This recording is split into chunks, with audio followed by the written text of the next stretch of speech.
ശ്രീമന്നാരായണീയം ദശകം 9. ബ്രഹ്മാവിൻ്റെ തപസ്സും ഭുവന നിർമ്മിതിയും.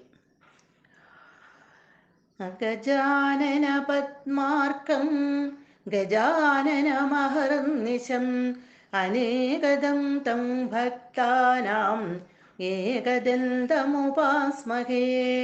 സരസ്വതീ നമസ്തുഭ്യം വരദേ ജ്ഞാനരൂപിണി.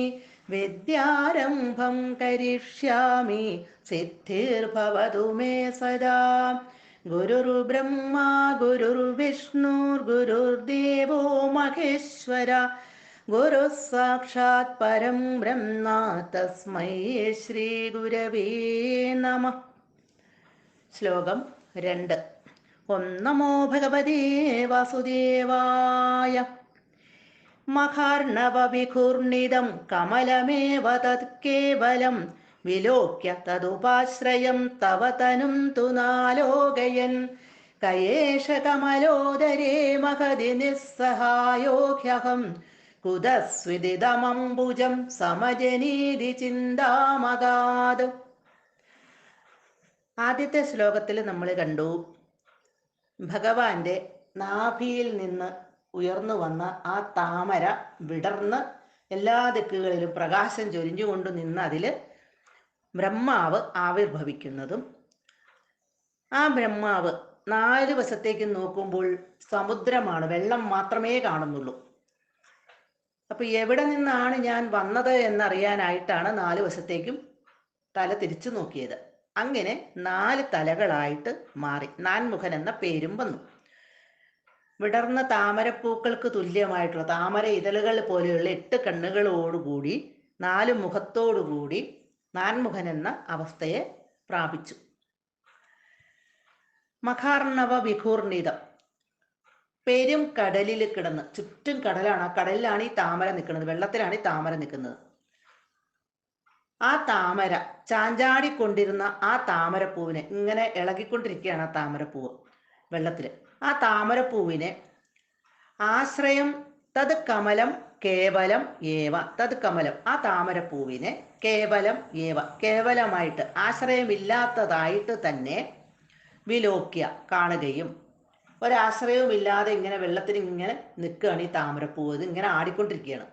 ആ താമരപ്പൂവിനെ കാണുകയും തത് ഉപാശ്രയം, അതിന് ആ താമരപ്പൂവിന് ആശ്രയമായ തവത്തനും, ഭഗവാന്റെ ആ തിരുവുടലിനെ, തവത്തനും തു, തിരുവുടലിനെ ആകട്ടെ നാലോകയൻ, കാണാതിരിക്കുകയും ചെയ്തിട്ട്. ബ്രഹ്മാവിന് മനസ്സിലാവുന്നുണ്ട് ഇത് ഭഗവാനെ ആശ്രയിച്ചാണ് ഈ താമരപ്പൂ നിൽക്കുന്നത്, പക്ഷെ ഭഗവാന്റെ ഉടലിനൊട്ട് കാണുന്നില്ല. ആ തിരുവുടലിനെ കാണാതിരിക്കുകയും ചെയ്തിട്ട് ബ്രഹ്മാവ് എന്ത് ചെയ്തു? മഹതി കമലോദരെ, മഹതി വിസ്തീർണമായ കമലോദരെ, ഈ താമരപ്പൂവിനുള്ളിൽ നിസ്സഹായ ഹി ഏഷ, ഏകാഗിയായിട്ട് ഒറ്റയ്ക്ക് തന്നെയായിട്ടുള്ള ഈ ഞാൻ ആരാണ്?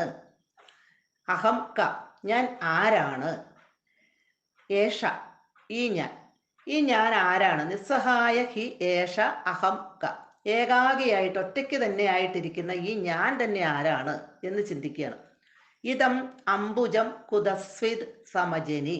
ഇതം, ഈ താമരപ്പൂവ്, അംബുജം, ഈ താമരപ്പൂവ്, കുതസ്വിത് സമജനി, എന്തിൽ നിന്നാണ് ഉണ്ടായത്? ഇത് ചിന്താം അഗാത്, എന്നീ ചിന്തയിൽ ആയിപ്പോയി. ബ്രഹ്മാവ് താമരപ്പൂവിലിരുന്ന് ഇങ്ങനെ നോക്കി, 4 വഴിക്കും നോക്കി, 4 ദിക്കിലേക്കും നോക്കി. അപ്പൊ 4 മുഖങ്ങളായിട്ട് മാറി. അത് കഴിഞ്ഞേച്ച് അവിടെ ഇരുന്നുകൊണ്ട് ഈ ആടിക്കൊണ്ടിരിക്കുന്ന താമരപ്പൂ, വെള്ളത്തിൽ ഇങ്ങനെ ആടിക്കൊണ്ടിരിക്കുന്ന താമരപ്പൂ ഒരാശ്രയവും ഇല്ലാതെ ഇപ്പൊ നിൽക്കുകയാണ്. അപ്പൊ ഇതിന് ഭഗവാൻ തന്നെയായിരിക്കും ആശ്രയം.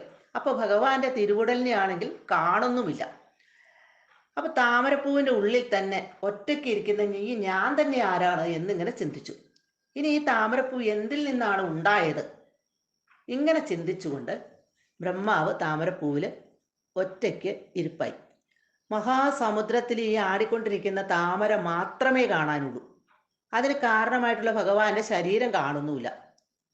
അപ്പോഴാണ് ഇങ്ങനെ ഇരുന്ന് ആലോചിക്കുന്നത്, ഈ വലിയ താമരയുടെ ഉള്ളിൽ നിസ്സഹായനായിട്ട് ഏകനായിട്ട് ഇരിക്കുന്ന ഞാൻ ആരാണ്? ഈ താമരപ്പൂ ഏതിൽ നിന്നാണ് ഉണ്ടായത്? ഇങ്ങനെ ഈ ബ്രഹ്മാവ് ചിന്തിച്ച് ഇരുന്നു പോയി. സർവത്ര ഗോവിന്ദ നാമ സങ്കീർത്തനം ഗോവിന്ദ ഗോവിന്ദ.